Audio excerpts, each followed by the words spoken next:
Ma perché il video inizia in questo modo? Imbucati in una festa in mezzo alle montagne di Forniavoli.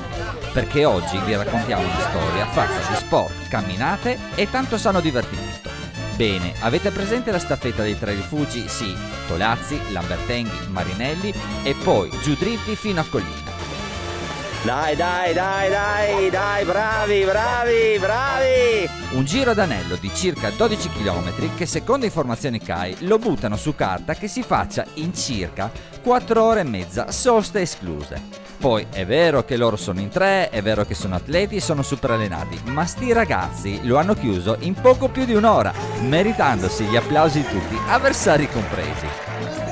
Quindi noi, presi dall'ansia di prestazione, abbiamo deciso di fare tutt'altro. Partendo dal campeggio di Collina abbiamo puntato dritti verso Casera Blooms ed è stato un gran bel giro. Ed iniziamo, secondo me, con una delle sculture in legno più belle che abbiamo in Friuli Venezia Giulia.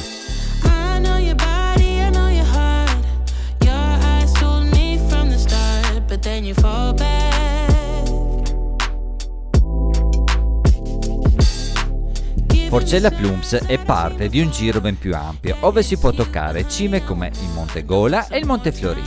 Noi abbiamo fatto però il percorso più breve, ma non per questo meno bello.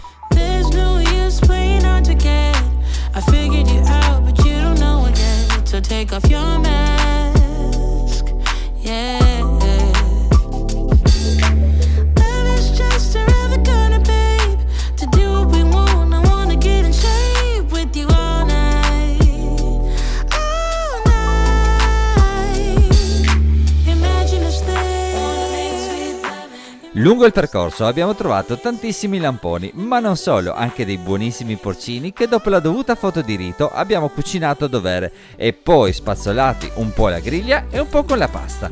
Che abbiamo raccolto oggi. Come avrete capito, video diverso dal solito, è stata una giornata leggera e questo volevamo condividere con voi. Bene, a questo punto del sentiero giriamo a sinistra.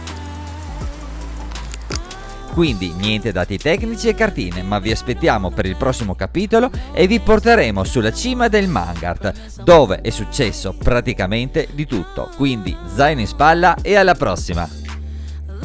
E ringraziamo Nadia che ha trovato un nostro sassolino, l'ha portato su un'altra vetta e ci ha mandato questo bellissimo video. Dal Resettum al Zottacco. Io ve l'ho portato fino a qua. Vedremo dove va la prossima volta. Dai ragazze, su. Passate.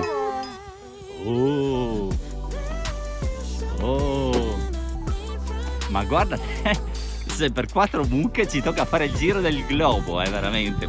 Io non so se siamo sfigati noi. Sì, siamo sfigati noi che non sappiamo gestire la cosa. Come si gestisce una mucca?